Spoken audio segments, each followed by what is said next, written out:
This week on the Grind Theory podcast. Shying away from the struggle. Yeah, I'm young still.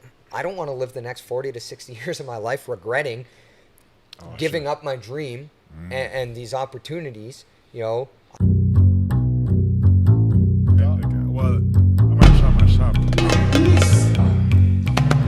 1% better. Could not work. 1% better.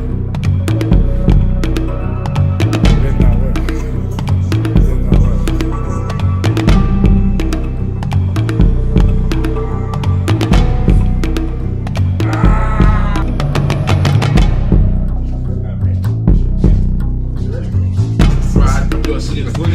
Bro.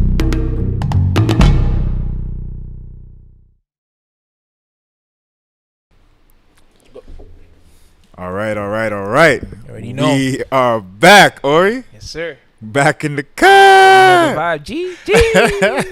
We are back with another episode of the Grind Theory podcast. Every day. You know, how everybody feeling out there? I mean, we feeling pretty good. I mean, it's been a good week. I mean, I got to drop some big news, okay? It's not podcast related. But Russell Westbrook is now on the Lakers. I just put that out there. That's my guy.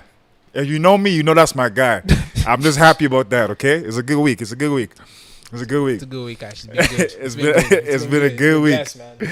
You know, or what do we always do? First things first before we jump into anything. Get the big man up there, man. We always thank the big man upstairs, you know. So first and foremost, we want to thank God for giving us the strength and the ability to come to be on the podcast in the first place. It's not easy, man. You know, like it's been a good week, but it's also been a hard week, you know. So we're thankful for the protection, Always. for just keeping us so that we can even come to the podcast. We're thankful that our guest was able to get here safely. Yeah. Also, the people that are listening, we're happy that, you know, they're in good health, that they can listen to the podcast, you know. Sure. So first and foremost, we want to thank God. Yeah. Then we're gonna give big shout out to the guys dropping the likes, the comments. Like, yo, I see Yes. that stuff, man. Yes. I see it, man. I The appreciate likes, it. the comments, keep them coming. We really appreciate Even those. the dislike too. Even the dislikes too, because that's good. Because now we know at least we have a little bit of haters, you know. So Bro, it's 'cause good. I was looking at the analytics. Like, I think it was yesterday or this morning, and then I saw dislike, and I was like, yo, what? I was like, yo, what the heck? Like, I was like, yo, what do we say? I was like, yo, hey. If you don't like the video, like, yo, still drop in the comments, like, yo, what's wrong with it? Like, That's yo, so we can improve. we Because we're always appreciate trying to get feedback, 1% man, better, 1% you know. better. Always So- trying to get 1% better. So don't be afraid to drop the comments, giving us some we're not gonna come feedback. after you, don't worry. Don't worry, Maybe we won't though. find the IP address. But on a recap of last week's episode, we had Kerry on, and Kerry, man, he dropped so many gems, like Oh my God. so many gems, and there's a lot of stories you guys didn't get to hear because of just the time. But there's a lot of struggle stories that we will have Kerry on next time. Don't worry, have no next fear. episode, Have no fear. When next it comes in, like, nah. Don't worry, we'll have a segment for that. We're gonna open up a queue, the history. When my mom was When I was struggling. But you know what? Kerry, his theory of the grind was all about being able to adapt, Yeah. being able to adapt, to understand the vision, and being able to execute the plan. always. And he said that one of the biggest things he thinks the grind is about being able to adapt, the ability to adapt. If you can adapt to any situation that comes your way, then you're golden. Because whether it's positive, whether it's negative, being able to adapt and to It's bounce key. back It's and key, to bro. execute your plan. Because most of the time, your plan is never going to go like you planned never, it. it never does. Like, never. So you have to be able to adjust and to keep going and Always. be able to persevere. Always. So that was a really big lesson that I took away from what Kerry said. So definitely love to have that. Yeah. But today Woo. we got a special guest. You It's know, gonna be good. special guest. It's gonna be I'm good. really excited. I'm almost a little bit nervous even too. But As always, it's good. It's excitement. You know. Nah. Yo, for the past 3-4 episodes, my guy has been nervous every single. It's a good feeling. It's a good feeling. It's good. It's like, you know what I read in a book? It said nervousness is like, you can take it as excitement, you know? Cap. So it's excitement. Cap. It's like But- you're looking at cap. But so our guest today, he is from Saskatchewan originally. Boom. He came to Alberta when he was about 18, and he went to Red Deer and got his kinesiology diploma, where he then transferred to U of A, and he got his degree in physical education as well as nutrition. So he has a full, very, very in-depth knowledge of how the body works, Oh shit. the fuel you should be putting inside your body, Oh shit. and just activity, all about activity, Yeah. physical education, And he has also competed in 3 bodybuilding competitions. Damn. Not only that, but he is also a husband to a beautiful wife, Ashley, and a father to his kids, Reed, Peyton, and Raynor. And not only that, Damn. but we will be introducing the owner of Raising the Bar Training Facilities, Shaun Smears. Gee. Yo, we Yes, sir. Yes, sir. got a big dog. Thanks for having me on, guys. No problem. No problem. No Got a problem. big dog, bro. Big dog in the building. So now, Ori, what time is it? Oh, This is dissection time here now. This is when we're about to dissect. Every time we're gonna dissect, we're gonna put these shades on. I didn't have to remind him. Guys, you see this? See, I didn't. I was ready this I time. didn't have to remind I him. was ready. I was ready. Nah, Scott, behind the scenes, I had to. That's what. So very, very glad to have you on. glad to be here. Very, very happy.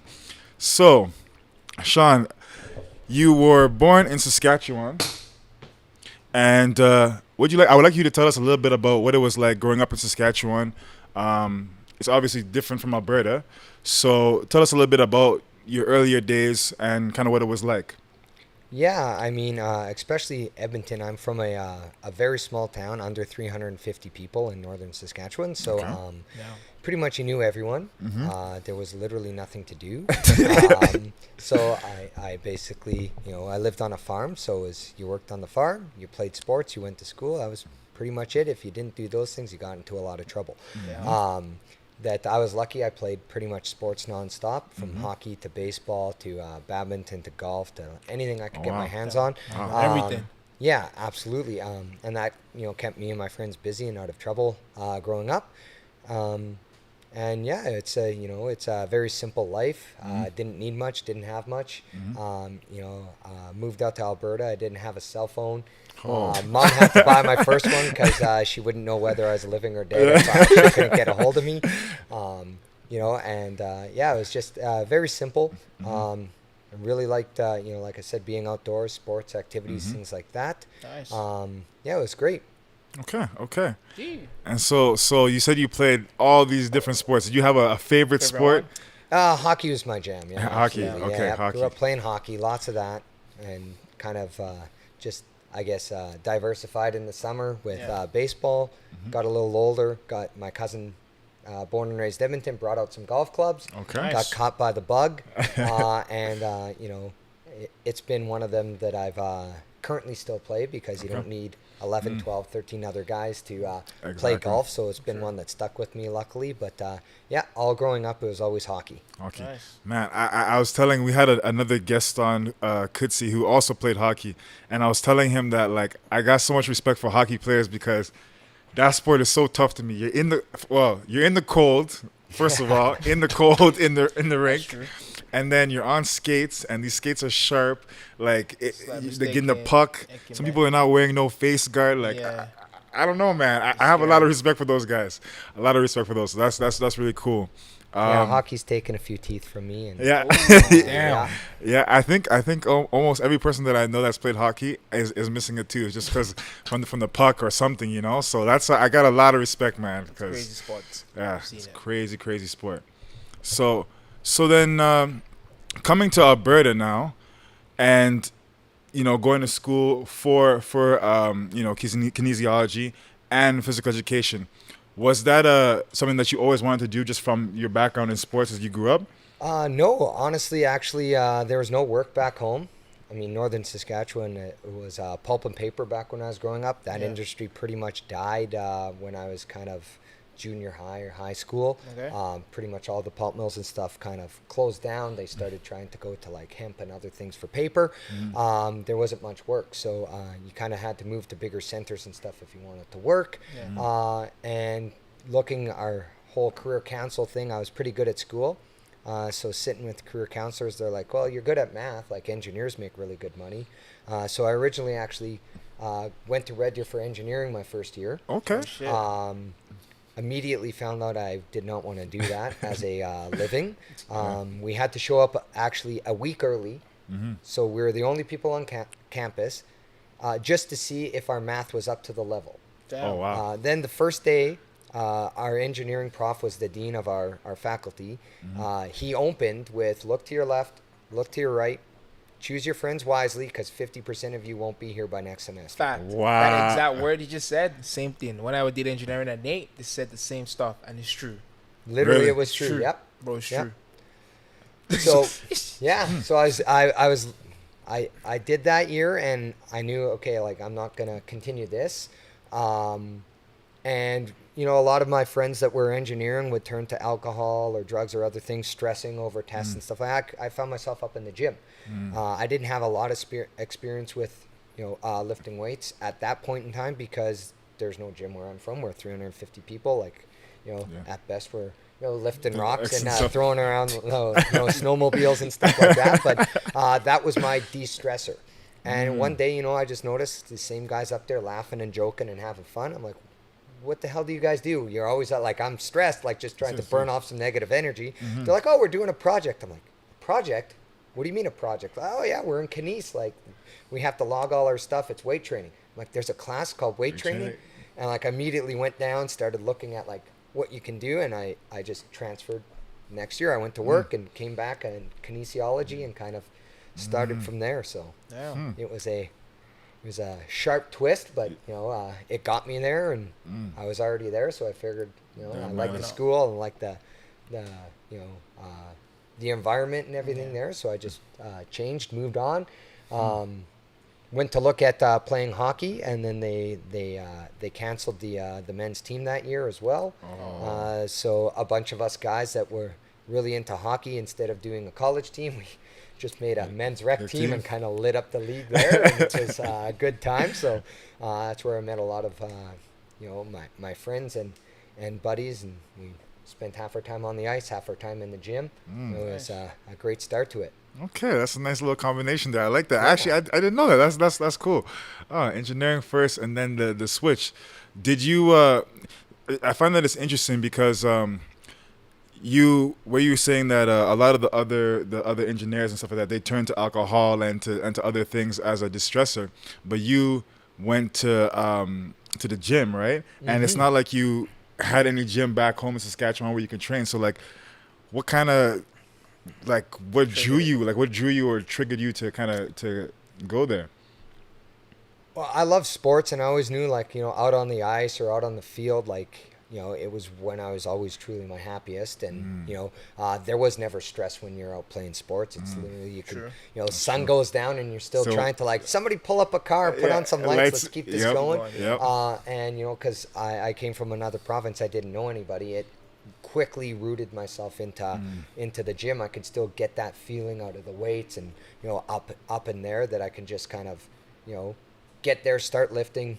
All that stress just disappears. There's nothing else to think about other than don't get crushed by the bar. You know, and that it just drew me to that. And, you know, there's alcoholism and other things in the family and stuff like that growing up that I know when you see that stuff that you don't want to turn to that route. It was already something that, you know, I was aware of and didn't want to go down there. I knew it wasn't obviously going to help me pass any tests or do anything better. That the best case scenario, I was going to have a hangover and still struggle the next day. So, you know, I tried to go the other route. And, you know, and luckily you know, I met the right people up there that got me along the right path to where I am now. Okay, I like that. That actually, it reminds me of I think in Rich Dad or Rich Dad Poor Dad, right? Isn't there's two Two different dads, right? But I don't know if it's Rich Dad Poor Dad, but there's another example where this one guy, his dad, right? His dad was like a jewel thief, right? Yeah. And he robbed this store, right? And he had two sons, right? He had two sons, and his two sons, they seen their dad go to jail, get caught, go to jail, and after. about like 10 years later, right? 10, 20 years later, they come back and they find the two sons. One of the sons, same place as his dad, robbing a store Yeah. and going to going to jail. And they interview, they asked him like, oh, why did you end up here? And he's like, man, look at the example that I saw. Like, what did you expect, right? Yeah. And then the other brother now, he like completely changed his life. He was like, I think a lawyer or something like really big and successful. And they asked him, why did you get to this position? And he was like, look at what I grew up and what I saw. What did you expect? And it's the same. They give the same exact answer, but they both responded to the same situation in a different way. Yeah. And I think it's really cool that you responded to the situation that you were in a very, very different way, and as opposed to going down that road and going into fitness. Yeah, you either emulate or you get kind of pulled away, right? Yeah. Exactly. So I do have a question though about the Yeah. engineering. So if you actually meant to go to the engineering route, what kind of engineering did you plan to be? I wanted to do electrical, and that was one of the things that really drew me away, as I'm colorblind. It wasn't really even a thought process going into it that would be something that would obviously hinder that. Well, no. So I was in a chemistry class in college, and we were doing stoichiometry, and I kept failing, obviously, because I couldn't tell when the color of the beaker would change with the chemicals. And my prof's like, "What the like? Are you stupid?" Like, well, no, obviously mine doesn't work. He's like, "No, it changed." I'm like, "Well, I'm color. Like, what is it supposed to like really change or like just slightly?" And like, it's I've got a level of colorblind, and I'm not like black and white. Yeah. So like a lot of like the red greens and the blue purples and stuff like that, I don't see, and it was like some sort of red that turned to a green that I literally just could not see. But they picked that out, and they're like, "Oh, you obviously can't be an electrical engineer." So kind of that was a major like, all right, well, I'm not really enjoying this that much to start with, and the one route I wanted to go was like electrical mechanical, and you have to deal with wiring. It kind of put the sharp brakes on that. Yeah. Huh. So how like you found out about being colorblind at university then? No, I was colorblind. I guess again, that's how not deep the career counseling and the things were going into it. It's like, just you're great at math.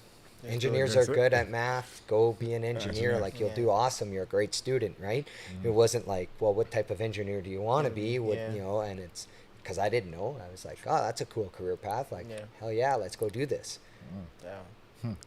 Okay. Little things, yeah. Little things. That's good. So you went from Red Deer now doing a kinesiology diploma, then you transferred to U of A, Alberta, to continue and actually go into your nutrition and your phys ed.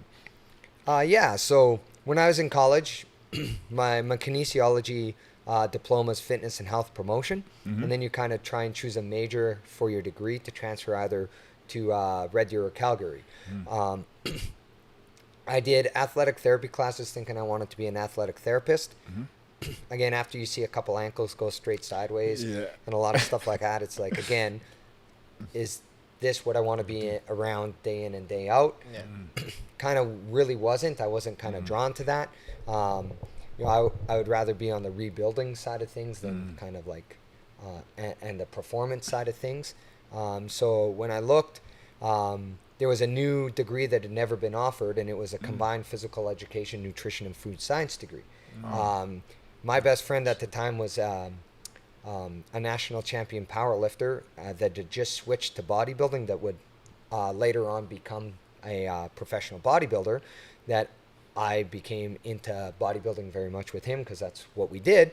Then nutrition became like a crazy passion. Like, let's figure out how to grow. Let's figure out how to, get lean. I was a small guy when I started, like 160. I made it to 230 at my largest. Wow. I kind of got that hook on nutrition. So I went and did the combined degree. Kind of, I guess, stood out to me. I'm gonna have to get some tips from you after this after this podcast. Let's try to get big. I'm trying to get big. No, that's wow. Okay. Oh, 230. How long did that take you? The 4 years. That's before you. So I was in my diploma. I started at about 160. The last year, my friend and I, he competed the last year of our diploma, and he said, "All right, I'm planning to do another show. Do you want to compete with me? It's going to be the last year of our degree when we graduate." Hindsight 2020, probably not the best idea when you're doing practicals and and all these other things. But it was a great experience. But I'd already been trying to get big, so at that point in time, I was about this size, about 185. That I had 2 more years to kind of go, and I pretty much spent about 2.5 hours a day in the gym in between classes, and basically insurmountable amounts of calories, about 7,000 calories a day. I was pumping back. Basically got up to 228 and then dieted down. I wound up competing my first year I just missed middleweight. Again, I was doing my own diet, so middleweight cutoff's 176 on stage. I was 178, so I had to go against much bigger guys.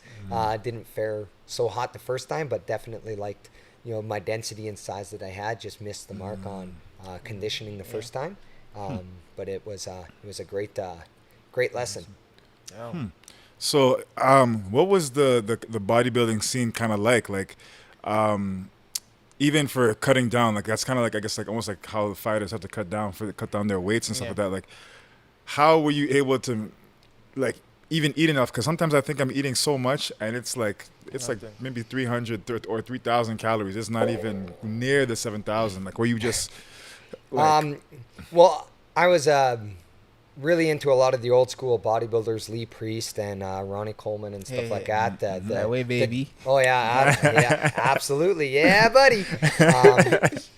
A lot of it, like the old school guys, were all about the dirty bulk, like just get your calories in. Like there's so many videos of Ronnie Coleman eating, fried chicken and French fries, and just to get the calories in. There's stories of Jay Cutler, his wife waking him up in the middle of the night just for him to go chug like 1,500 calorie shake so he wouldn't lose weight.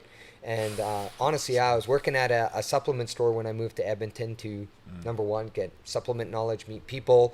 But I made great friends with one of the reps, got great deals on the supplements. I was like the number one seller of his supplement, like in Western Canada. So he would literally slide me buckets of it, and I would take it because I was a great, reciprocal of any small guy coming into the store. They'd see me getting bigger week after week, month after month, and it was an easy sell because it's like, well, this is what I'm taking, and I'd literally be chugging it. But I'd do 2 of those shakes a day, which were 1,200 calories a piece. I'd eat like 6 pieces of bread, a pack of bacon. I'd eat like 2 chicken breasts. I was eating loads of rice. Back in that day, Blizzards were dirt cheap. They're not like $9 a blizzard. They were like $3. So like an Oreo cookie blizzard was like 1,800, 2,000 calories. So like post workout, I'd roll over to DQ, crush that, and it worked really well because when you're training like crazy, and sometimes I'd train twice a day with different workout partners and stuff like that. Your body just needs calories. So like it's impossible to eat chicken breast and rice and kind of garner 7,000 calories. You gotta go a little down the dirty side to get those calories in. Damn. Okay. That's okay. That's good to know. So you competed 3 times in the bodybuilding. So what about the other 2 times that you competed? Yeah. So after I graduated, I had met my now wife Ashley, and she got accepted into a program that was in Red Deer. So I moved back to Red Deer. Again, with my other best friend from college that stayed down there, I started working with him. He owned a supplement store and tanning salon, and then I got a side job at another gym to personal train. Basically, we're all really into bodybuilding. I met a couple of guys out of the gym. My general manager was a national level bodybuilder, and another guy I met became my training partner. They were all real big boys that we just all started training together. The one had never competed before, so we said, hey, you know what? You're my training partner. I'll do the diet for you. Let's do this together this next spring. Competed. Did great that time. Looked awesome. Brought him in. He looked great. My other buddy that owned the tanning salon, he placed second in the show. I brought him in like absolutely phenomenal. And then the third time I just did it for fun. I was dieting my one training partner again. And he said, just come compete with me. Let's make it fun. I was in good shape, so I just did like 12 weeks of just a good kind of quick shot diet to get on stage with them. They had some rules on some of these shows where the coaches couldn't be backstage, so it guaranteed I'd be back there with them. Okay. And I just had a lot of fun with my third show in that sense. I had a lot of clients wanting to, kind of the middle-aged ladies wanting to see shirts off and a little stringy thing. So it was an opportunity to be like, yeah, okay, you gotta pay to play. It's, $80 a ticket. You could come see me on stage, right? But yeah, I competed, had fun, placed kind of high middle of the pack in that one. Yeah. But yeah, it was just my time to just enjoy it that time, and it was great. Okay. Actually, just like what I'm kind of realizing is that throughout kind of all the years in your life, you've been like you've been involved in physical activity and this kind of path anyway. So it's like you're just garnering more and more experience, from as a kid back in Saskatchewan, just playing lots of sports, is as phys ed, then coming and then going to Red Deer, been doing kinesiology, then doing bodybuilding, doing dieting. Like you're experiencing all these different things, and you're actually doing the experience on your body as well itself too. So that's really cool. I do have a question about the bodybuilding though, because when they tan and they get like really orange or really really tan, do they like just wash? Is it a spray tan where they just wash that off and it comes off, or like I really wanted to know. Now, yes. Then I got this bottle. It is like a spray tan in a bottle. I actually had to get my girlfriend, now wife, to literally use a sink sponge to rub it on me. You'd have to let it dry. You go in and take a quick rinse without washing anything, like scrubbing. Let it air dry, and then see how dark you are, and then reapply like you're painting. It took, I think, 6 coats for me, and I was tanning at the time to be darker as a base. Yeah. But yeah, that took weeks. It's a dye. It's a skin dye. So like it took weeks. I was like that. Where the new stuff, it's like like a good soap and a couple showers and you're back to kind of norm. Where the first stuff, like you look like an Oompa Loompa for close to a month. It was it's come a long way where at every show now they have a little tent where you step in and there's a professional that sprays you down to get you the right color. Where it was in a basement of where I was living, where she was little, as like a Glad Tupperware, like rubbing me down on with like a garbage bag underneath so I didn't stain the carpets and stuff. And then you sleep in like old clothes so you don't stain your sheets and everything like that. But it's a process. It is a very much of a process. Like when I did last time I was on stage was 10 years ago. It's very mainstream now, like with the men's physique and the bikini, where anybody walks on that's just lean and you can do it. Where like I was like I said, up to 230, and even dieting down, like I was quite large. I was a small bodybuilder. I shouldn't have been on a stage as a bodybuilder. If there was men's physique, I would have did extremely well. But now it really has become so much more mainstream, and that's where you see all these advances in like spray tan and stuff like that, because so many people are doing it.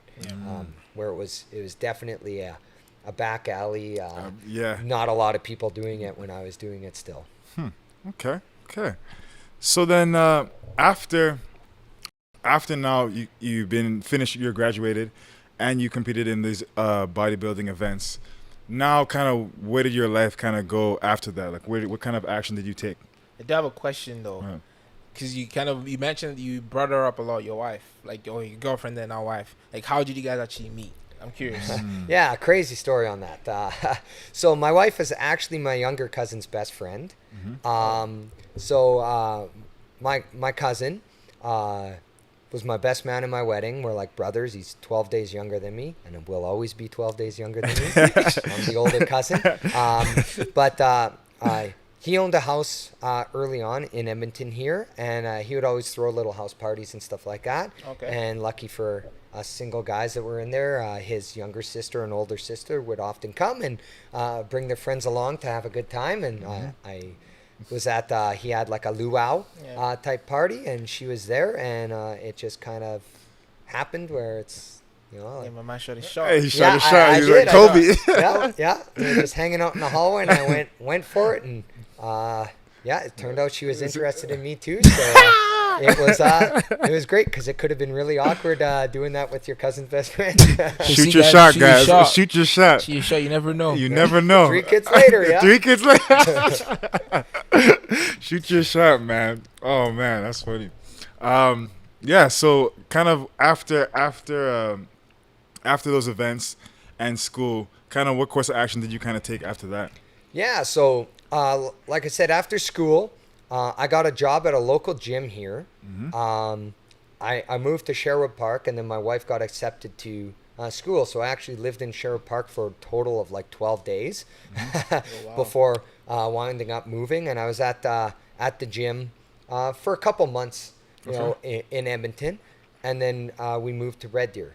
She spent 2 years doing her diploma there. I built you know, a lot of great relationships there. I got a job later on. Like the original one was at a public gym where I, you know, had to find clients and kind of go at it more on my own. The second one was at a private gym, very much where kind of what I do now. I was an employee, but I was kind of the first actual trainer hired on by them, and it was just all we did was personal training.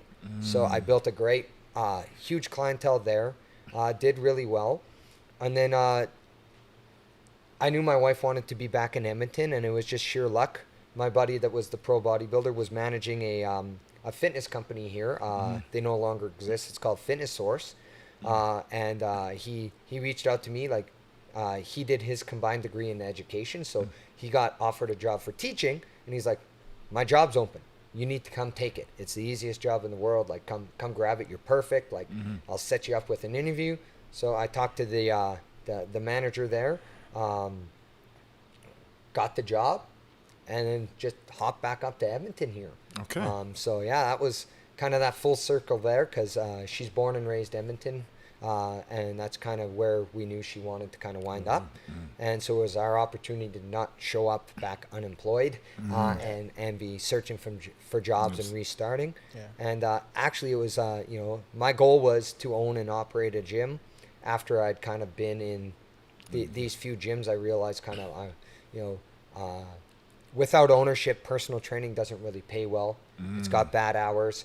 You know, I was working at the private gym, kind of like a split shift. I'd train clients relatively early in the morning, have a break to eat, train myself, and then I'd go to like 10, 11 at night with clients. So it was like 9 till 11. Again, I made decent money, but looking long term, I knew, okay, ownership's kind of where I think I want to go. So this job allowed me to get like a lot of managerial experience, a lot of corporate experience that I thought would do me a lot of good. So it was that just that natural transition to really increase, I guess, my ROI on what I wanted for experience that I couldn't gain from classic education.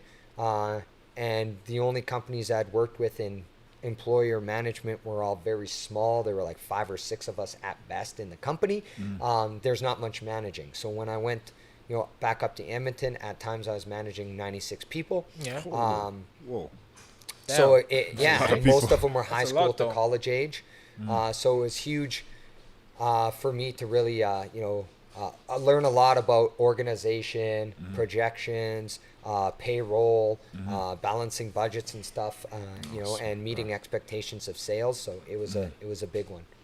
Okay, that's actually very good that you get the opportunity.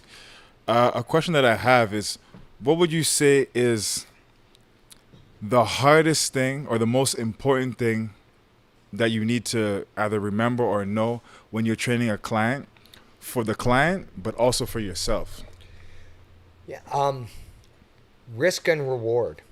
So there's always an argument, what's the best move out there? You know, like you'll go to magazine after magazine, you know, the squat's the king of lifts, deadlifts now is put up on such a great pedestal, and they're all fantastic movements. But when you go to every client, you do their initial assessment, you find out they've got, say, a previous broken back or no meniscus in their knee, or, you know, they're hypotensive, they have low blood pressure. You know, certain movements are now a high risk to reward. If I've got them dipping their head up and down doing deadlifts or, you know, back extensions and they pass out on me, it's, you know, could be pretty terrible. Or they've got a bad back and I've got them heavily loaded under squats it could have, what should be a great movement could have kind of terrible repercussions. So it's understanding there's there's no one fit all in a mold, that you got to look at each person as an individual.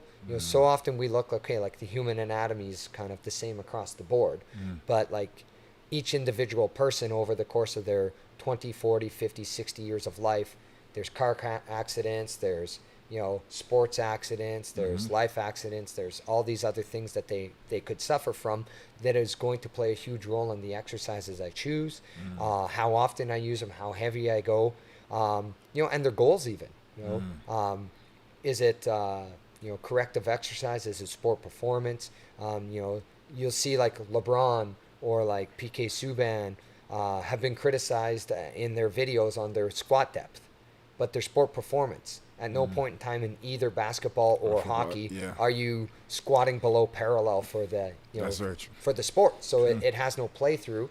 Where if I'm an ex powerlifter or a bodybuilder, they push that ass to grass, squat deep, and it has its role in full range of motion and developing that. But for so many of these athletes, it's got no crossover, that the risk of injury versus the reward of building strength, they're not in that range of motion ever. So they don't need to spend a lot of time training it. So again, depending on your aspect, it is figuring out what your client needs and what they're capable of, and not confusing the two of the things. Okay. That's actually super important, I think, is because you have to see everyone as an individual, and then everyone is different. Like I'm going to be different from Ori, so the exercise that I'm going to use or that you might use from me is going to be completely different from Ori. And even when I was at your gym, a big thing you told me was about like functionality. What is the person going to do? If the person is an older person that just goes to clean their pool every day, they don't need to be lifting 1,000 pounds or squatting, because they're just lifting. They might just need corrective exercise or mobility just so they can clean their pool, So I think that's a really, really good point, because even for me, as a trainer, a lot of times you're like trying to get results for the client. I'm like, oh, okay, I need to do the craziest workout or the craziest exercises to make it, make the client happy or to make things work. But it's all about where the client's at, what they need, and making that work. Absolutely. So I do have a question though. It's kind of related to what you just said. So say for anyone out there trying to achieve like a fitness goal, like what advice, like how would you tell them like to start about it? Well, determine your goal and then work backwards. Again, reverse engineer. Everything comes from, you got to know your end and then get real clarity on it. So many times when I go into that first initial consultation with the client, hey, what are we looking to do here? I want to lose weight. Okay, cool. So if I lose a pound in the next month for you, are you going to be happy? Well, no. Okay, so how much weight do you want to lose, right? In what amount of time? You want to lose 20 pounds in a year, in a week, in a month? Is this a 3-year thing? Clarity on your goal, and then you can reverse engineer. Again, if somebody wants to lose 20 pounds in a week, it's not healthy. We got to now redefine their goal. If they want to lose 20 pounds in a year, now we're talking more realistic. 20 pounds in 6 months for certain people is very realistic. So determining your goal is super, super crucial. And then why do you want that goal? Is it superficial? Like, did you just arbitrarily come up with 20 pounds? What is that going to mean to you? And this is why so many people don't actually reach the goal, is in the long run, it doesn't mean anything to them. So when they see the plate of cookies, instant gratification's there. It's like cookies will always taste good.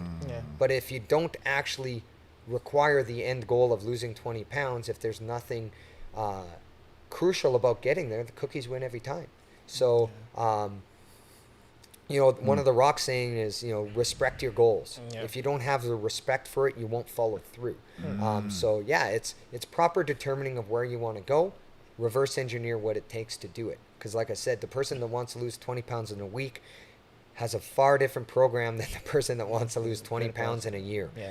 Because then we could determine how hard you have to diet, exercise, how much cardio you have to do, all those things determined by the goal and the length of time. Okay, so from what you just said, I'm guessing you can apply the same mentality towards like achieving your personal goals.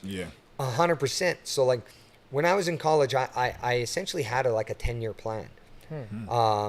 It is kind of what I gave to myself to kind of own my own gym, be my own boss. And And it pretty much played out. The last private gym I was at, they had promised they were looking to expand, and I was kind of the next on the docket to get my own gym to manage. Yeah. So I'm like, that's perfect. That's kind of part of end goal, right?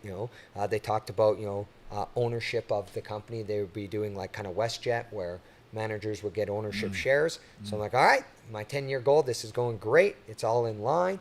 And then they made some bad financial choices. They bought property in the wrong area on the gym before me.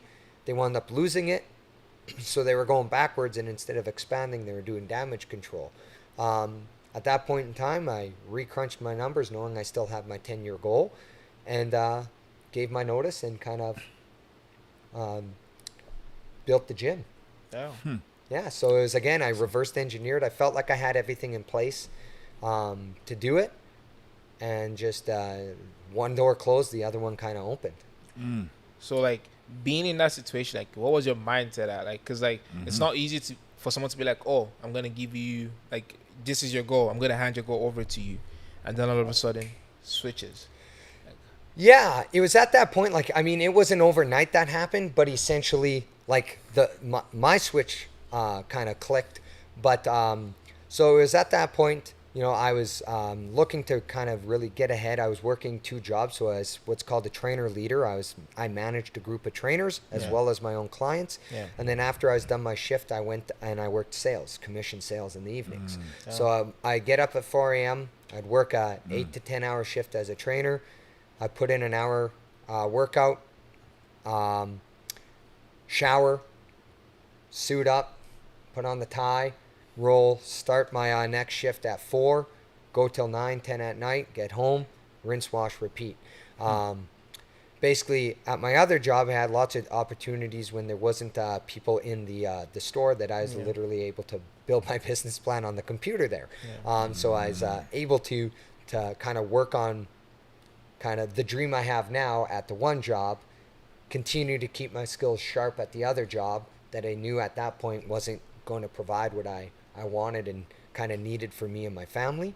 I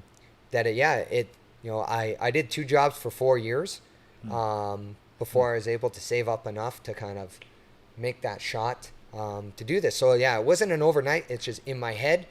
I knew where I was going immediately on that aspect because the timeline they gave and everything and where they were going was going away from kind of the original goal intended that I was shooting for.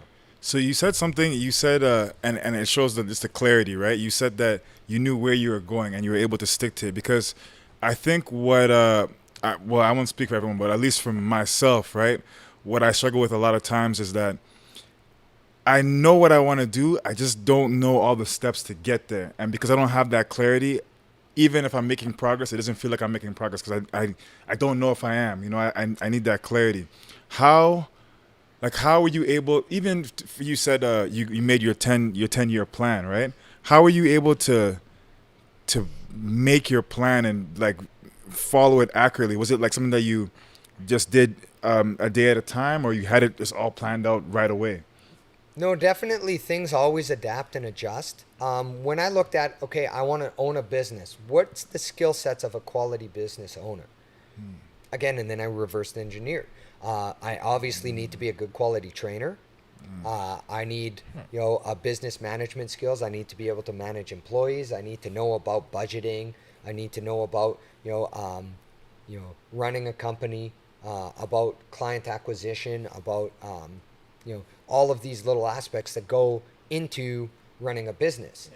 Too many people jump into like, I want to own a gym because I like to work out. Cool, but they have nothing to do with each other. At no point in time does my gym run by me doing bicep curls, or squats. Like it physically has nothing to do with me running a quality business.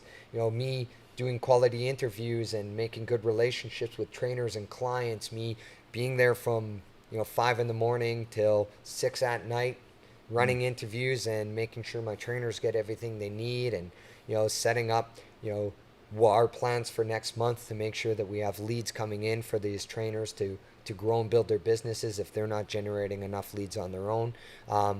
These are skill sets that you look and say, okay, how do I acquire those? You know, sales, getting that commission sales job. If I don't make a sale, I don't earn a penny. It was a great hot fire job to push my sales skills.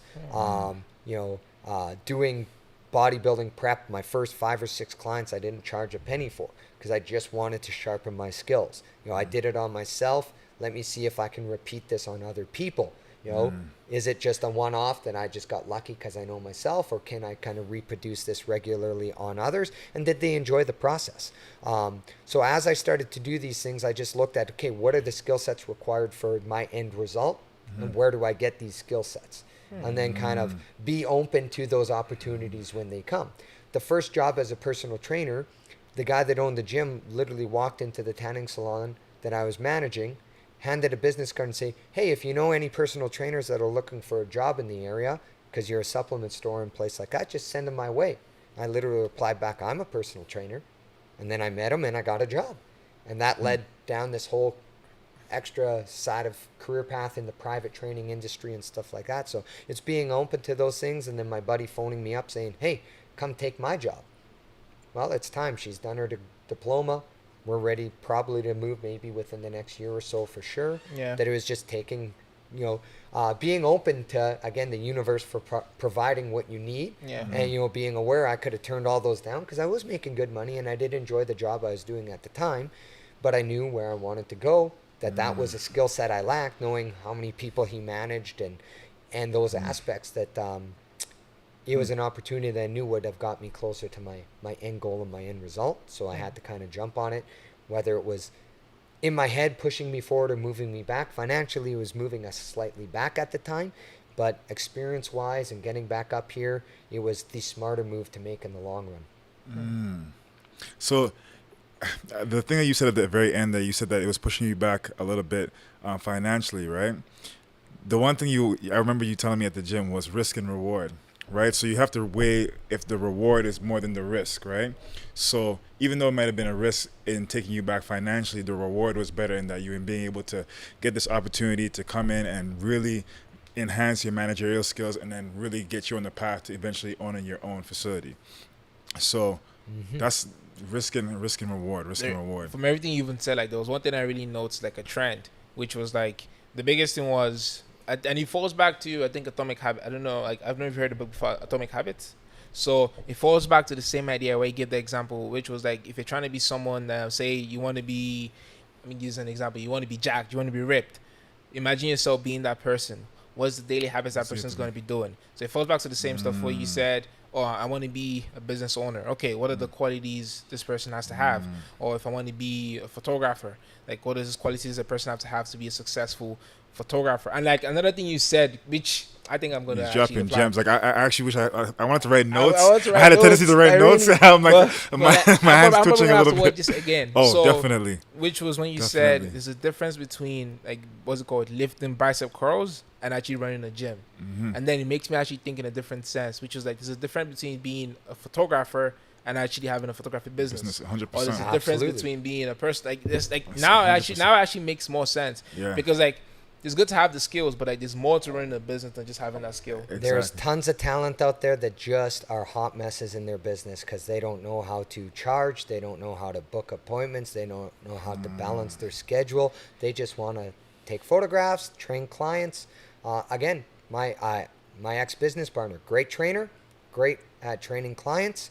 I think that was one of the things he recognized is he did not enjoy any of the business stuff. He wanted to show up, kick ass with his clients, and walk out the door at the end like the other trainers in the building, where he had to mop floors, scrub toilets, lock up, do all the other things that he saw other people not doing and still earning as much money.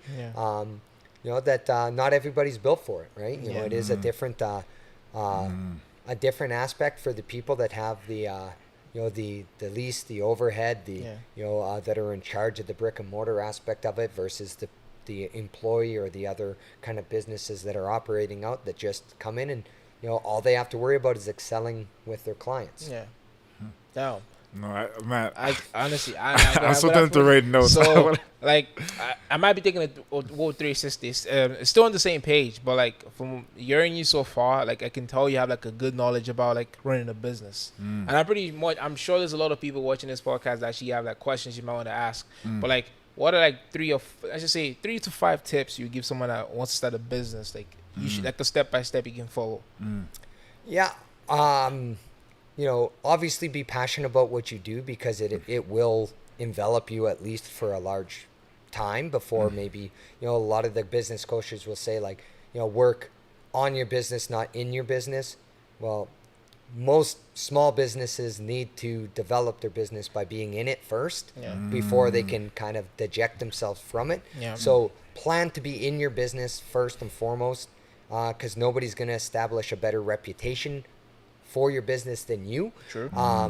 So that's huge. And then kind of run your numbers 100 times and then run them again, and run a low end and run a high end. Because all the time we like to look at certain things as like the most optimistic, like a trainer. If I charge $80 an hour and I get 10 clients, that's $8,000 a month. Yeah. But you need 10 regular clients willing to pay you $80 a session. Yeah. How many people do you know that are willing to pay that? So then go, okay, well, maybe half my clients are paying $40 and half my clients are paying $80. Well, now here's more realistic earning. Yeah. Oh, you got to plan for not just your optimum, because a lot of times, again, if you're getting a lease and you have overhead, you've got power, gas, hydro, you got toiletries, you've got lights to replace, you got all these other things. A lot of times people forget to add those expenses in. Yeah. They don't sound like much, but you can get nickel and dimed out of business pretty quickly if all you look at is, oh, my lease is XYZ and I earn ABC. Yeah. Look, I've got it covered, plus I got enough that to live my life, and then these other repetitive little expenses tend to grind you down. Yeah. So really pay attention to your numbers and make sure that you're not just with your heads in the clouds on like the best case scenario. Yeah. You're better to build a business on the worst case scenario and then be pleasantly surprised than to build it on like the optimal, like this that could happen, and then that not happen and just be out of business, which most people do. So, Gems are being dropped. just saying that second one. So I have a question. So if you say you build on the worst case scenario, like how do you still get that motivation to actually start the business?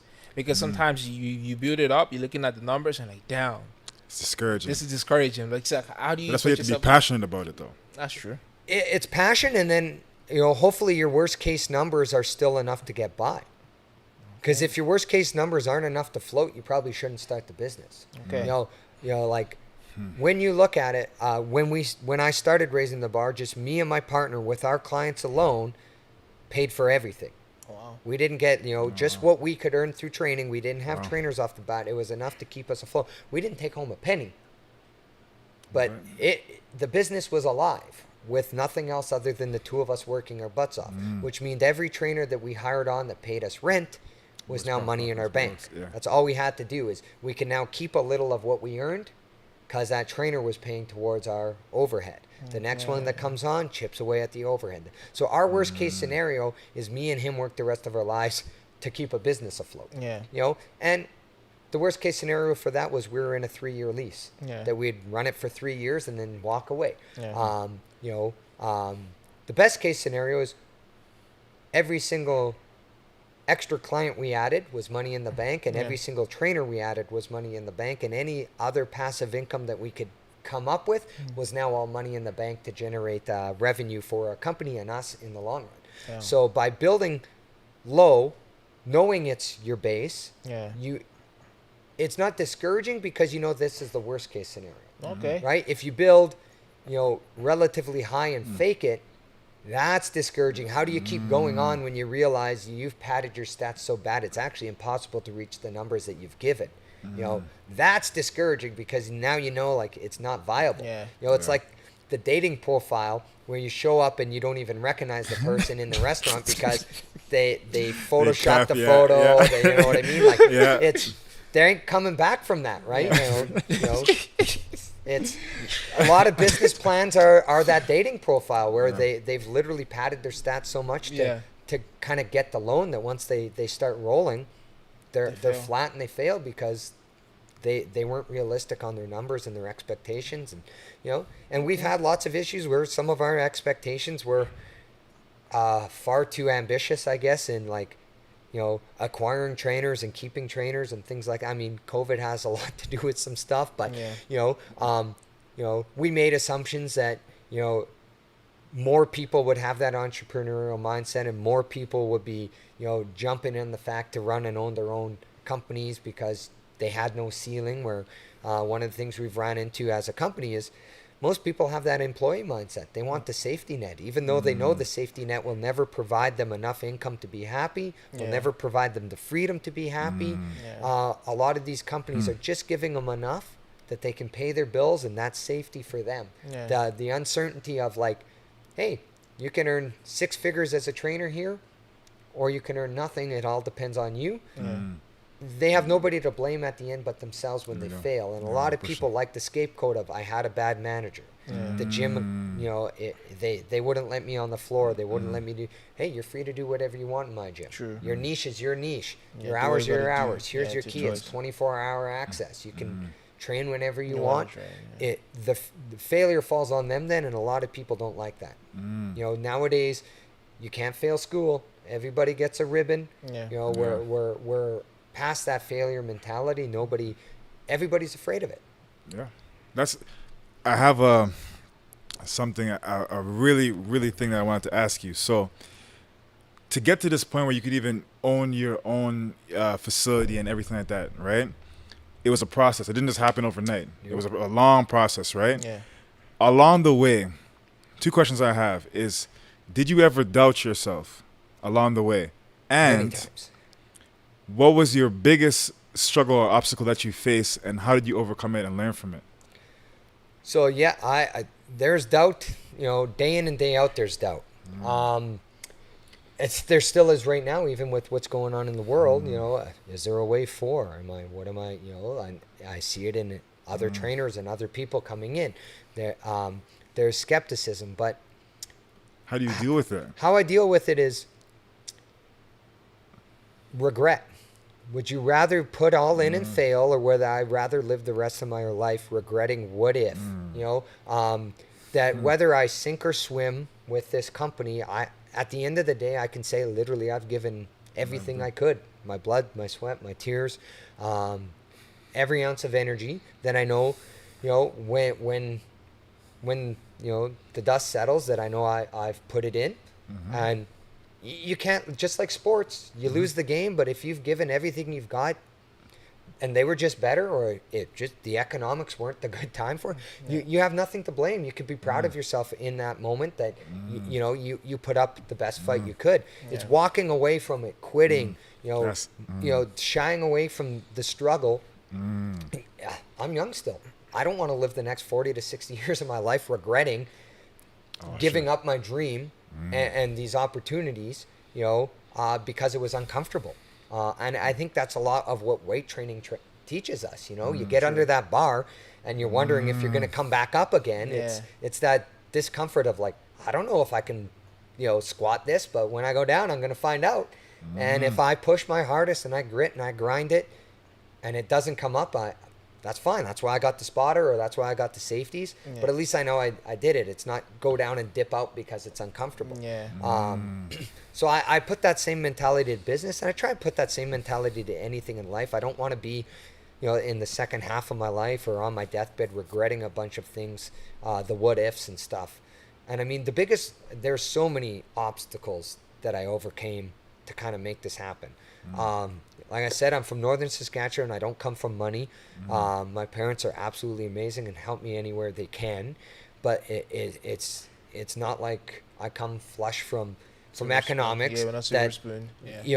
Everything that I've done, I've worked for to acquire even a business loan. I had to scrape and figure out and like work the system in ways like that were like, Rain Man doing equations. That first struggle, doing the business plan. Second struggle, after the business plan looked good and we got approved by our advisor was the loan aspect, having enough down. We had to take out lines of credit as we put in the offer for the place. The people at the bank missed the deadline. So then our landlords didn't even want us in because they don't know why. Yeah. They just assume we're not good for the money. But they missed the deadline on giving the money to the landlord, which cost us another $27,000 in penalties, which we then had to we just scraped enough to get in to start with. Now we had to come up with almost 30 more grand to still get in there. Once we got in there, we had 3 months free to build, and we were just an empty concrete bay. I'm going to tell you, if you're building something from scratch, I wound up being the general contractor of the company. I got the trades together. I did everything because we couldn't afford a general contractor. Well, let me tell you how hard it is to do permits and get permits and go to the city. Oh, yeah. That was an absolute nightmare. And permits were taking time, which put us back. And then one trade was behind several weeks, which put every other trade behind several weeks. So we got our facility in April. We didn't have a grand opening till October. So we were training people with like a hole in our concrete when the plumbers were putting in pipes. There was a pile of garbage in our back because we hadn't got a dumpster yet because we weren't officially even open. There was jackhammers going while I was training clients. All of those things, even our loan was a special loan. It's actually a government-based loan. So the way it works is our money was held by a lawyer. We would have to give them receipts, and then we'd get the money back. So I had to figure out a way to pay for stuff and get legitimate quotes and receipts to then get the money from the lawyer. So I was loading 20 grand on my credit card. Then I'd have to go to the lawyer with the receipts. They'd have to get the money brought over. Then I'd have to pay my maxed out credit card off to keep this going, kind of like the shell game underneath the cup with stuff. But we got it going. We got open. That was kind of the big first hurdle is, can we even open our doors, or are we going to be broke before we open? Just because, again, we're two trainers. My business partner lived in the basement with his parents still. It's not crazy. like I said, there wasn't money coming from either side from any special place. We got open, had a great first year. Things were going good. We got a contract with Alberta Baseball. We did the baseball camps, and it was the day before our final testing with the baseball players, COVID hit. We were doing good. Jeez. We were severely cash positive. Things were going great.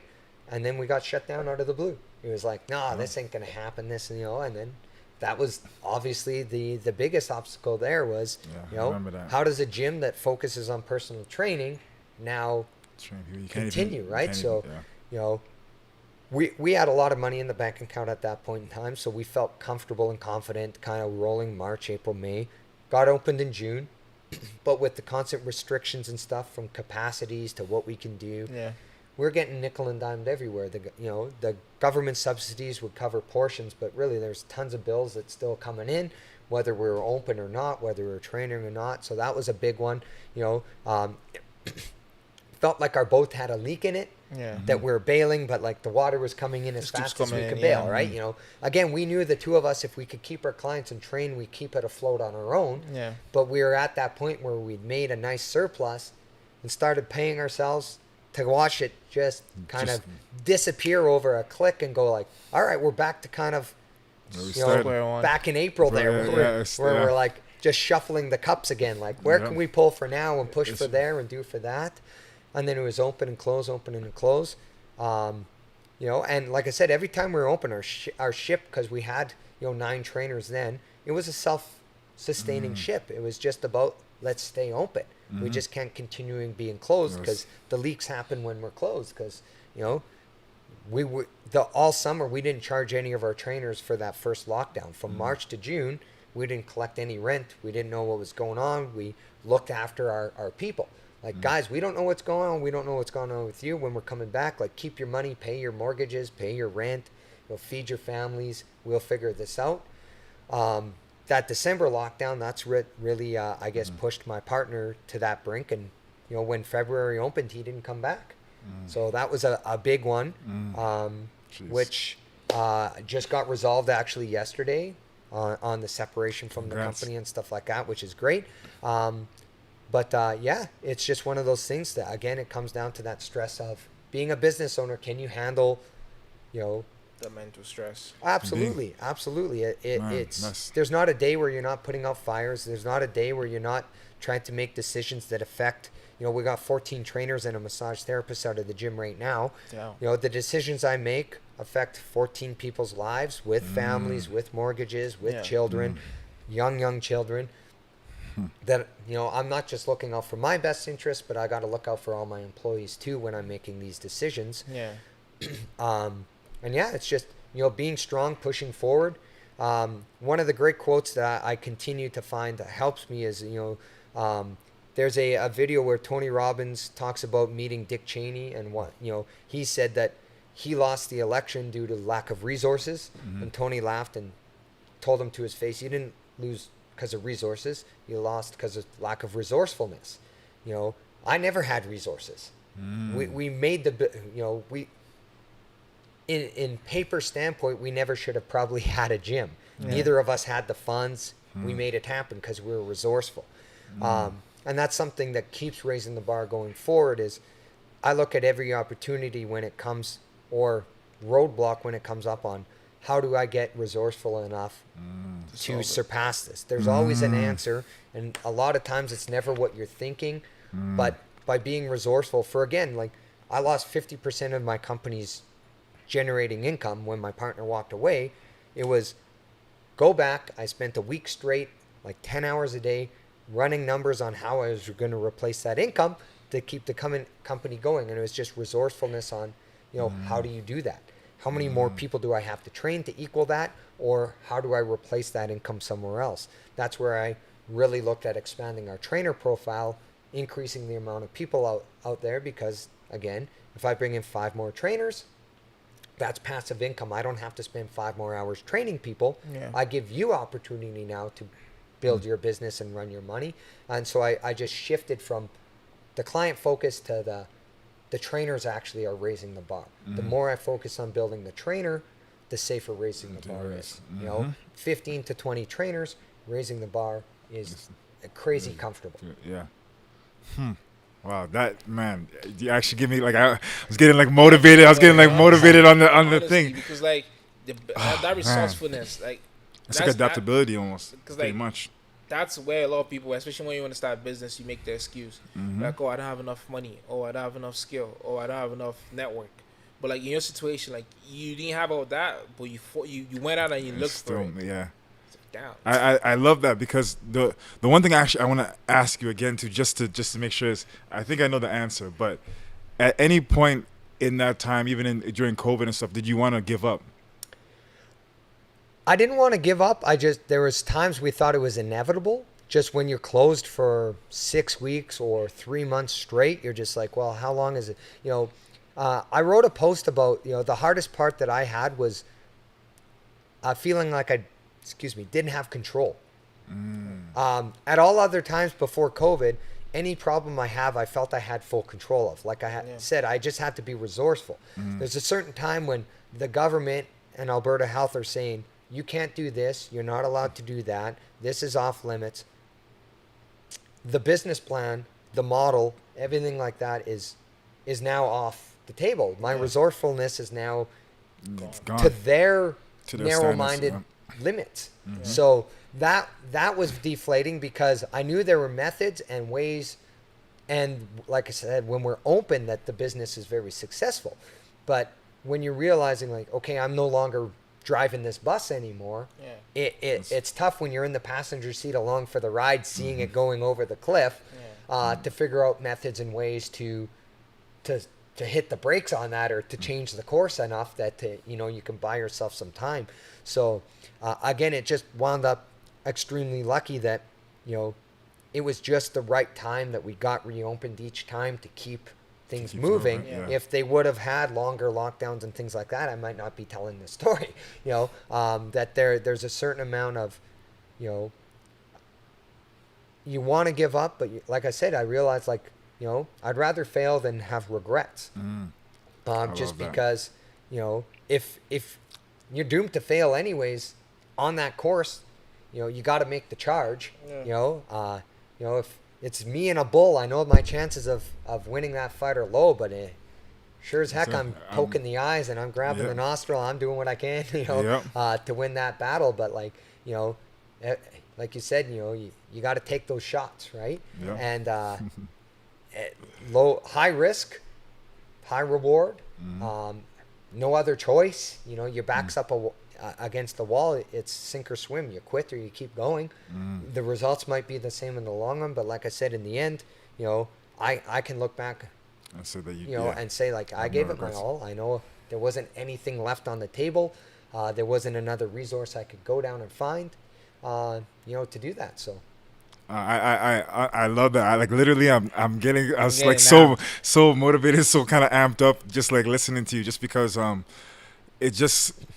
it really gave me, because even for what I want to do, I know Ori wants to start his own business. I want to start my own business, and just hearing that, like the biggest thing was like, even though you didn't have all the resources, you didn't have everything, you still started. You didn't let that hold you back, and that's like, that really gives me motivation. I'm like, oh man, even if I'm struggling to try and figure this thing out, I need to start and just do it, and I will figure things out, because like you said, I don't want to have the regret and saying like, oh man, I could have done it. I wish I did it. And I never started. I don't want to live with that regret. I'd rather try and say that I did it. And I feel like there's no such thing really as failure unless you don't learn from it. So if I learn from it, then even if it doesn't work out exactly like how I want it to, then I can always learn from it and maybe start another business or do something else, and I'll know better, So that, like, I really love that you talked about that, and it that's really what this whole podcast is about. It's like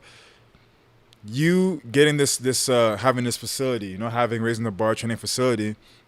It's like when people see that, they're like, oh yeah, he's doing well. He has Raising the Bar facility. He has this big facility. It's all these trainers and stuff, but they don't see all the struggles and all the obstacles that you had to go through. Like that was a whole list of obstacles and struggles. I'm pretty sure there's a lot more. A lot more that maybe he can even go into, and people don't know that, right? But people think it's always just, oh, look at the end result. Look at how he's doing so well. But you don't see all the struggles and obstacles that he went to, and he still persevered, was able to adapt to each circumstance, stay resourceful, and still push, irregardless of what was happening. And I've like, you give an answer. So, like in our last episode, like Carrie, remember when he said, like, if you started, like when you started, because he does music, it was like, don't, like, your friend can support you and stuff, but don't try and go for them. Because like wherever your clients, if they believe in you, they're gonna stay.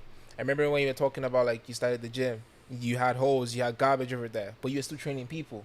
So people that actually believed in you were still actually there. So everything just like it falls in sync. So man, I'm actually so amped up on it. The biggest one I think that actually really stuck to me was when you said the 10-year plan and then just doing the reverse engineering.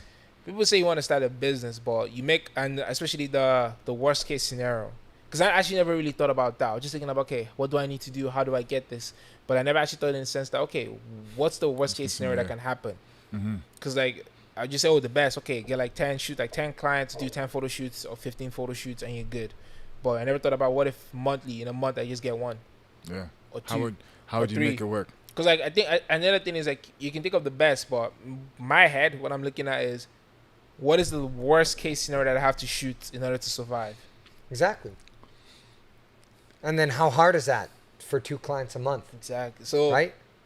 As soon as you said that was what just came to my head. Because I actually never really thought about that. And I was like, oh, I need to do this number of people. But now from just thinking, I'm like, okay, what's the worst that I need to shoot in order to survive? The same with anybody. Say you're doing makeup. Like, what's the lowest number of clients I need to do in order to pay everything, all my bills, whatever. So. See, bro, this is actually similar to even what happened to us today when you had to return a certain item, right? Yeah. And I was like, but what if you couldn't return it? That's true. You would have to figure out with what you had. True. It's the same resources. You would have to figure it out with what you had. It's the same kind of thing. But no, still, it's a different. It's a different scenario. It's different still. But oh man. I do want to let the people on this, like people watching the video, is we even mentioned raising the bar, like now this is your time. This is talk about like talk about everything about raising the bar. Sorry. Excited. Yeah. This is all you know. Yeah, thank you. I mean, Raising the Bar, we are a private gym. Our design is for trainers to have a good, viable place to run and build their careers out of. So basically, I'm a space rental for 14 other trainers at the moment that all run their own separate companies out of my gym specifically. So I'm a personal trainer on the floor, as well as 14 other trainers. And that's all we do is personal training. So these are all absolutely grade A, amazing trainers that are top notch at their jobs that basically we help people get to any and every goal under the sun. We've got corrective exercise specialists, sports performance specialists, bodybuilding specialists, nutrition specialists, lifestyle coaches, massage therapists, strength and conditioning, like absolutely everything. So it's very eclectic on the floor, seeing so much different stuff going on. But anybody looking, for training or to improve mind, body, health, basically what we try and do is set you up with the person that's going to fit your goals, when you want to train, your personality, all of these things to give you that best basically service to kind of reach your goals. Oh. And I 100% vouch for it because I don't even he didn't even, this wasn't even an option that was kind of created, but Shaun created an opportunity for me where I was able to have an internship with him at the gym, and he taught me in like I was there for maybe a month or two before COVID closed, before COVID kind of closed the gym. But I am not joking. I literally learned so much in that time, and I'm gonna have to go back. But I learned so much in that time, and it's like he doesn't have to, especially for a new trainer who is not really experienced with training lots of people and stuff like that. He doesn't have to share that information with me if he doesn't want to, but he never held back anything. He was willing to share all his wealth of knowledge. He has over 16 years of knowledge in personal training and just in various in nutrition and phys ed, kinesiology, in business, and in business too. And he opened everything to me without holding back anything, And I have tons of respect for him because of that.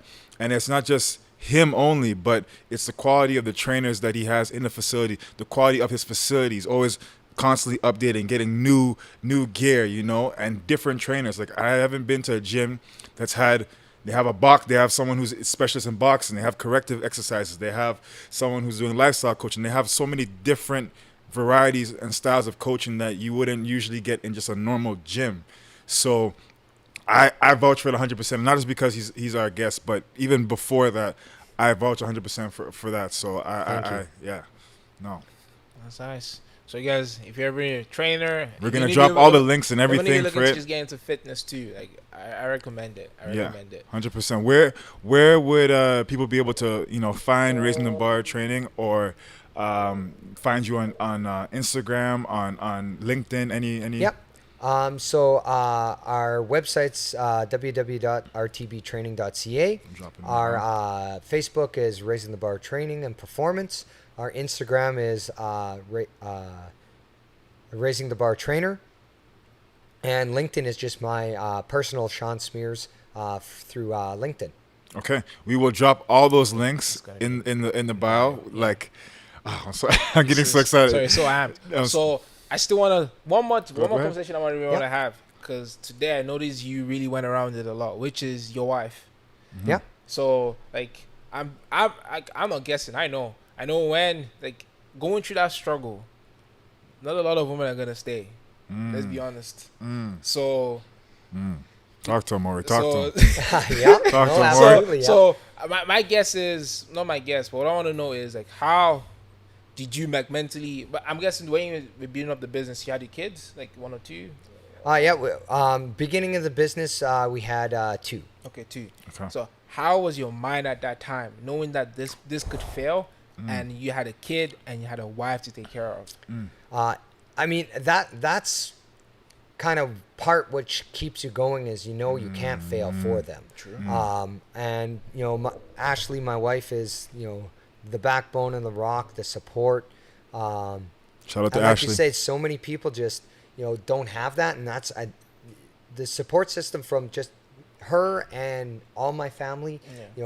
My uncle and my cousin and my mom and dad, and everybody that's around, local, all my friends in Edmonton and stuff like that, they honestly all believed that it was going to be successful, all supported me through the process, good times and the bad through COVID and stuff like that. They were all there, for me. And, failure wasn't really an option. I mean, it's there, but it ain't an option I'm taking. I like that. And it's the same for my wife. She knew, failure of this isn't the option. It's been our game plan, for the last 10 years. We had our 10-year wedding anniversary, this year, just in July here. So we've been together for 13 now. That it's been that running plan for a very, very long time, that this is what we're going to do. And she understood that everything I was doing was going towards that, and supported kind of me all along the way. So kind of knowing what's going on, we're both all in this. Nice. That we know, like I said, if it fails, I've got tons of skill set. I can turn around tomorrow and be successful doing this as a career at another gym, or just doing something else that also fills my bucket. What you just said kind of gave me a different mindset towards another, which is like, you say you had different skill sets, in the sense of, this is just my own take from it, in the sense of, you worked in sales, you had the skills. I'm guessing you worked in managerial position, you had those skills. So even if, which you didn't, even if it didn't work out, you still had that skill. But people don't actually see it that way. Just like, I got all these skills and it still failed. But they don't see, if it doesn't work out, like, there's so many things you can do.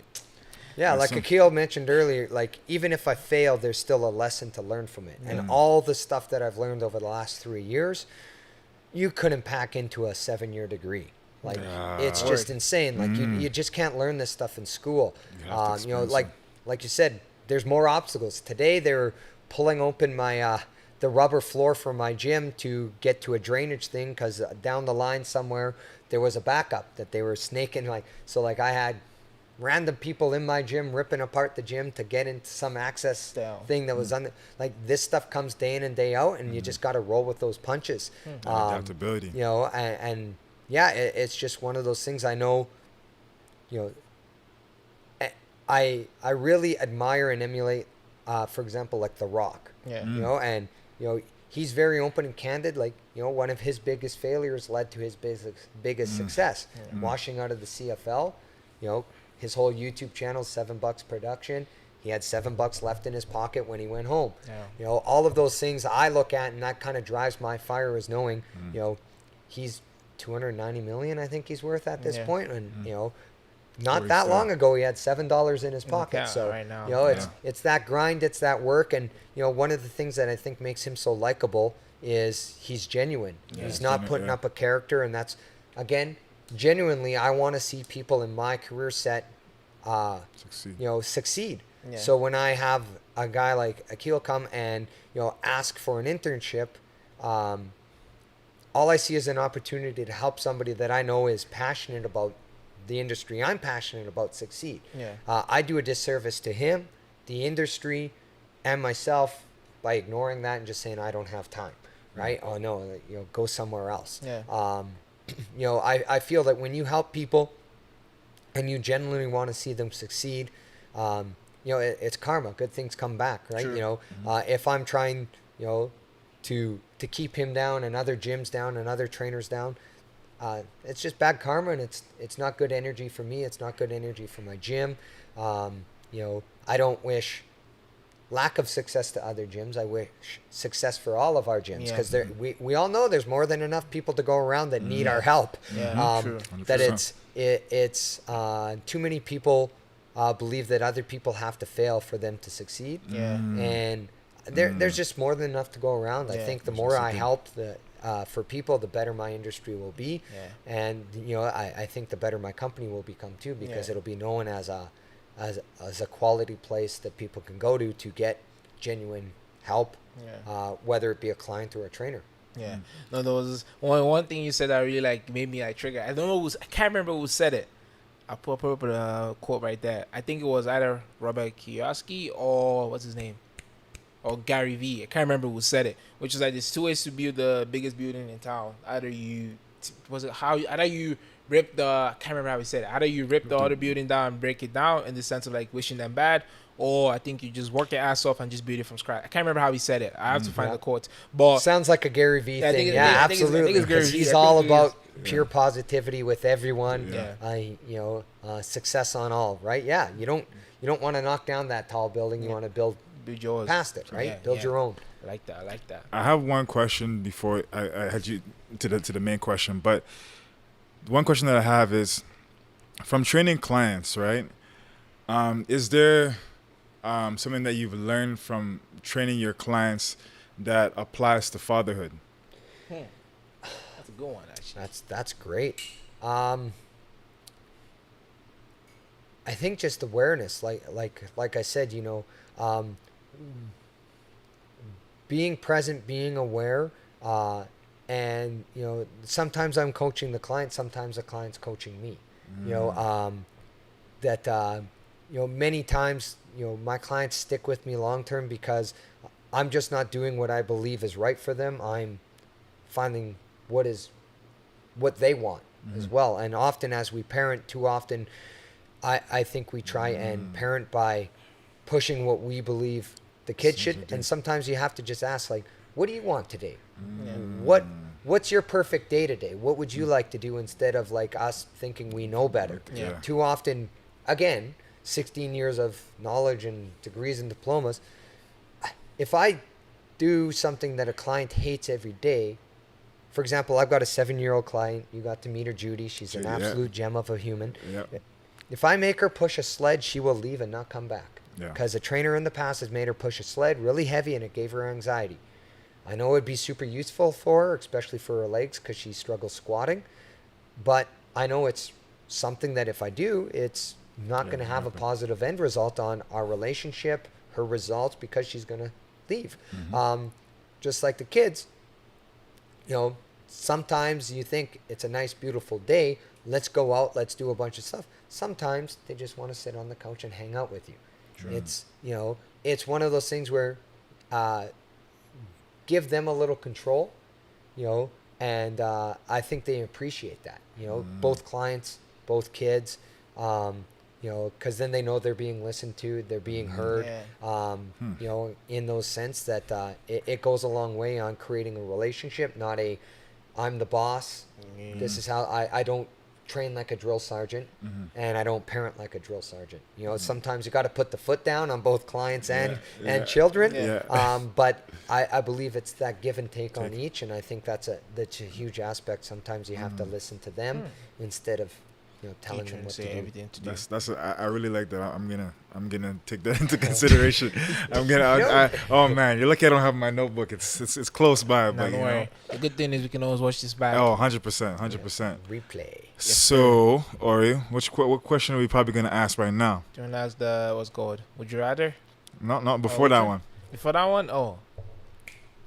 Theory of that one? Theory of the grind. So, I feel like I know the answer already, honestly. Wow. I already know. I think so. Well, the people want to know, what is your theory of the grind? Honestly, I think the theory of the grind is, when it comes down to it, when you're pushing, when things honestly seem like they're stacked up against you, is are you going to have regrets? Push through, sink or swim, succeed or fail. If you don't grind, you already know the answer. You either push for what you want, or you settle for nothing less than failure. And that's one of those things. If I ever fail, it's at least, like I said many times, at least I know I've given it all I can. I think that's my grind. It's just knowing I've left it all out on the table. Each and every time that a problem arises. For sure. Okay. Honestly, I'm not gonna lie. I feel like I don't think you're gonna fail, because any business that actually pushed through COVID, I'm sorry, I don't think you're gonna fail.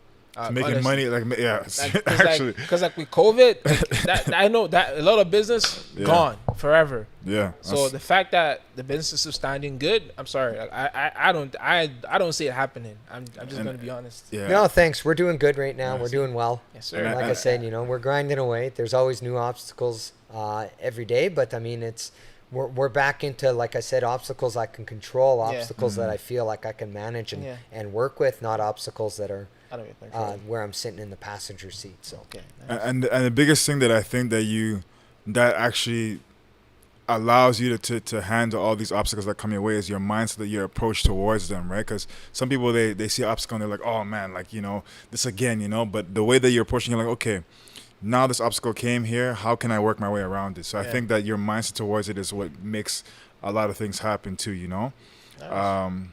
So now we have a little fun portion of our podcast. This is called the Would You Rather section.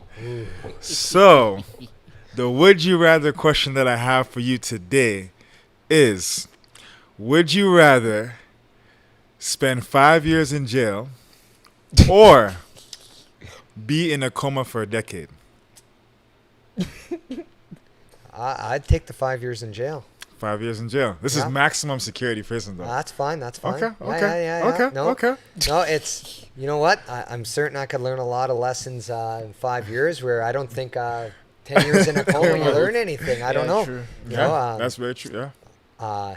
I don't think it would be a good time, but I mean, you can come out with a lot, Yep. Yeah. a lot of lessons to be learned in 5 years in a max security. Prison. I might regret that one, but I mean, that's a better option. at least, like I can talk So- to my wife, see my children. Yeah. Work out. So work I can out. work, You'll probably Yeah. get big in work there. on a prison program. Yeah. Yeah, you Sell can that start, to all the inmates, yeah, you can right? start training the inmates and stuff. Yeah, absolutely. Just again, resourcefulness, So it's right? resourcefulness. Yes, sir. Yeah. No, okay. I really like that. Well, man, it was a pleasure, Oh, 100%. pleasure I'm to not gonna have lie. you Thanks on for the having podcast. me on, guys. So much. Honest- Like, I'm gonna go home and watch this and write notes. All of it, like, just Like- talking to you alone is Like, I'm like, yo. Yeah. Because like a lot of questions that was had in my head, literally, like without me Answered. even asking, like you gave the answer. So, nah. Like literally, while I was listening to you even talk about the obstacles and the struggles that you face, and you still started and you still went regardless, like I'm getting so motivated and amped up, So I think this is a great episode for listeners out there who are just want to know either about physical fitness, either they want to know about starting a business, they want to know where they should go train, Yeah. which is Raising the Bar training Yes, sir. facility, right? Yes, You sir. should know, like, there's just so many gems in this. There's just so many gems. Yeah. Like, there's just so many. I do have one more question though. Do you sell merch? We do have some, yes, Let's go. absolutely, yeah. Okay. Let's go. Yo, do you have a website where we can go and buy, or? No, it's just in house on the merch yet. I don't have like an online store, Okay. but yeah, we definitely have some merch in there, from some hats to hoodies and tees and tanks and I stuff say like less. Okay, so you guys know that you need to buy some merch. Buy some merch. Well, for listeners out there, please comment, like, subscribe. Hey, Share, listen. If you don't like it, if you click the dislike, please give us a reason. yeah, just give us a reason. Listen, I'm bringing my. Come on. It should be at least 2 comments saying At what you least didn't What you like. didn't like. How we gonna get Listen, better? Listen, Come on. I'm bringing my African Nigerian side. I'm begging you. I beg you. Constructive criticism. Constructive criticism is key. It's We key. need that. That's how you grow. But like we said, we're getting 1% better. I definitely know we got 1% better today. Oh, just from all the 100%. gems and all the knowledge that Shaun was able to share. It was a pleasure having you. 100%. And you guys know what to do. Like, comment, share. Island Theory. Oh my God, this guy again.